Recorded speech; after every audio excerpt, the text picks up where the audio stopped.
Hi, my name is Christina Rallen-Cotter. My name is Grace Huber. My name is Morgan Annis. My name is Daniel Schindelbauer. My name is Adam Lyons. And we are sophomores from Joe Mackey's Ward 111 class at the University of Kentucky. In our class, we were assigned a project to research why is this still a thing in our society. This project focuses on one thing in our society that should not exist. We all have contributed this semester to research and create the final video to inform the general public on our thing.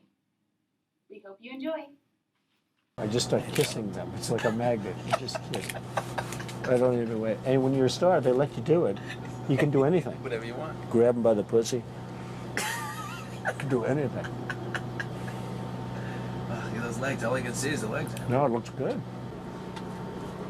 Come on, Shorty. Oh, nice legs, huh? Oof, get out of the way, honey. Oh, that's good legs. To understand why the media covered each candidate differently, we talked to Dr. Stephen Voss of the University of Kentucky Political Science Department. I guess my first question would be, why do you think the media hasn't covered all her scandals as much as they have with Donald Trump?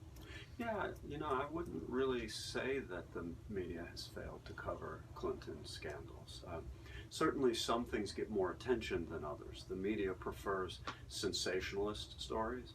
The news media prefers stories that have a sexy angle to them.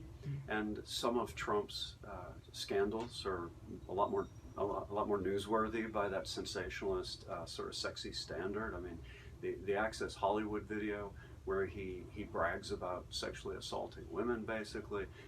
That's a lot easier story to tell than digging into something like what's going on with an email server or questions about State Department allocation of forces near embassies or something like that. It's an easier story to tell. I mean, Okay. you play bits of the video, people get it. Not so easy story to tell with some of Clinton's scandals, but that doesn't mean they haven't been covered. I mean, most recently with the email server scandal, really nothing has happened yet. The FBI director put out a very simple and pretty harmless message saying, we found some more emails, we're going to figure out what it means. Don't worry, we're looking into it. With no criticism of Clinton at all, and yet the news agencies are all over this thing. And now the parties, the Republicans and the Democrats, are all over this thing, despite it being so preliminary. So yeah, I don't know that it would be fair to say they haven't covered Clinton's events. I do think that people have an easier time processing the Trump events. They can react viscerally to them. Whereas the Clinton events, because they're more technical, allow people to break on them however their predispositions lead them. So if you were inclined to be a Clinton supporter, you can look at it and say, there's nothing to see here, And if you're a Trump supporter, you can see some, horrible breaches of judgment or policy or something like that in Clinton's power. At the beginning of the semester, our team was focused on researching the topic of why Hillary Clinton in prison was not a thing in our society. We wanted to figure out why Hillary Clinton's popularity was not affected from the scandals that she had committed. It seemed that people didn't know the full truth, and our team felt like this was because of the biased media. The media doesn't deliver honest facts, and it can be extremely biased when delivering news. Some of the times, the information they do deliver is completely fake and not true. After the results of the election, our team decided to turn our attention on this biased media, leading us to the question of why is infotainment still a thing in today's society?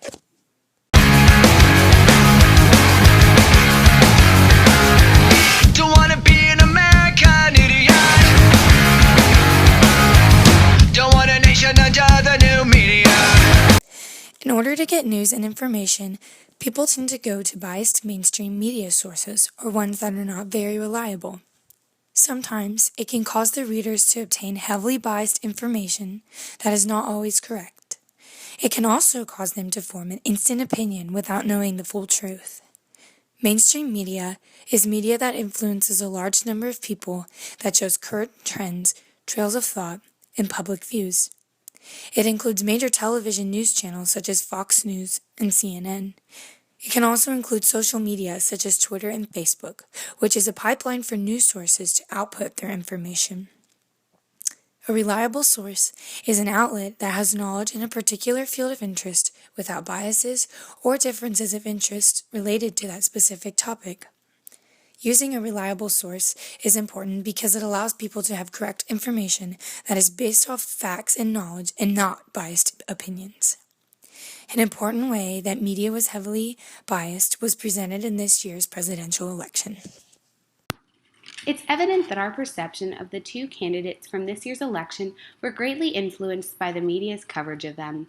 Depending on the political view of the source, reporters would consistently portray the candidates in a negative light. The phrase, choose the lesser of two evils, was very common this year. Traditionally, liberal sources would argue that Trump's sexist, racist, and xenophobic references were worse than Hillary's involvement in the email scandal in Benghazi. Naturally, more conservative-themed news sources would argue that Hillary's role in such felonies are worse than Trump's hateful statements. Though both candidates clearly had to overcome major flaws, the media's infatuation with Donald Trump may have actually been what won him the race. Out of 238 daily news sources and 135 weekly news sources, 360 endorsed Hillary, while a mere 13 endorsed Trump. This 27-to-1 ratio indicates that while Hillary may have had more support, Trump's notoriety gave him a significant boost in the overall results. Another important factor to consider is social media's contribution to the public's perception of both candidates. It may not be of a surprise to you to learn that the average American visits a social media site about a dozen times per day. New research suggests that because of this mass consumption of social media, people increasingly obtain more of their knowledge of current events from the small screens of their cell phones. As a result, people concentrate on the headlines and leads of stories on Facebook and Twitter rather than the article in its entirety. In a recent survey on social media bias, participants were asked which sources they relied on to receive their news. 69% indicated that they use Facebook, Twitter, or other forms of social media. This leads to the question, how many people rely solely on the headlines they see when scrolling through their newsfeed for their news? How many people see clips of Trump saying heinous things and base their entire opinion of him on a 20-second clip? How many people read a guilt trip post about Hillary's involvement in Benghazi and write her off completely? The American public needs to stop leaning on swayed news sources to form their opinions and start doing research themselves to make informed decisions. A lot of the bias in media can be attributed to the money that is connected. When news companies sell ads on their platform, they use ratings and views to calculate the dollar amount for an advertisement. For instance, a news channel that is not as popular as Fox News or CNN would charge less for an advertisement because not as many people are seeing it. During the 2016 presidential election campaigns, CNN charged different amounts for the Republican and Democratic debates. CNN charged $200,000 for a 30-second ad during the Republican debate, but only charged $100,000 for the same amount of time during the Democratic debate. Companies will often say very controversial things just to draw attention and attract more viewers to their shows or articles. When news companies are trying to draw attention, it is hard for them to stay unbiased in their reporting of news. Although this project has primarily focused on how the media has specifically covered Hillary Clinton's involvement in Benghazi, we must emphasize that this is not a ploy to downplay the severity of the crude things that Donald Trump has said. We recognize that this is a sensitive topic to much of the American public. You have the right to feel hurt by the marginalizing, belittling words of a political figure. You have the right to support whomever you choose. The media will always aim to persuade you to become inclined towards their opinion. Finding a source that contains no predisposed opinion or agenda may not be an option if you rely solely on television for your coverage. This is because television relies on drama to attract an audience.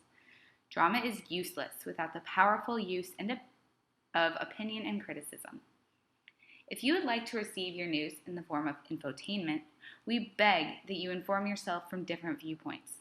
Watch both CNN and Fox News. Step outside of your bubble of politically similar friends. Attempt to empathize with someone with whom you share absolutely nothing in common and try and see maybe why they support the people in propositions that they do. Believe it or not, independent news sources do exist. They do not appear on TV because they are not attention-seeking or flashy, but they should be used more often. A few examples of these are truthout.org, allsides.com, World News, WN.com, and revealnews.org. In addition, many foreign news sources provide an alternative perspective of many of the U.S.'s national affairs. Because these sources target their news for their own audience, their objective is not to alter our opinion towards one political party or another. In all, this reshaping of the way we learn and interpret the news starts with you. Our generation holds the potential to stop this reliance on apocalyptic media bias, or to depend even heavier on it. This does not require radical change, but it requires a change in mindset, that perhaps there's more to the story than what you've been exposed to. If you'd like to be a part of this remodeling of our reliance on media bias, go to the website below to find out more on independent news sources. Your opinion matters, but how you form your opinion matters even more. Use the hashtag #BanishTheBias to post your thoughts and opinions about this topic. Thank you.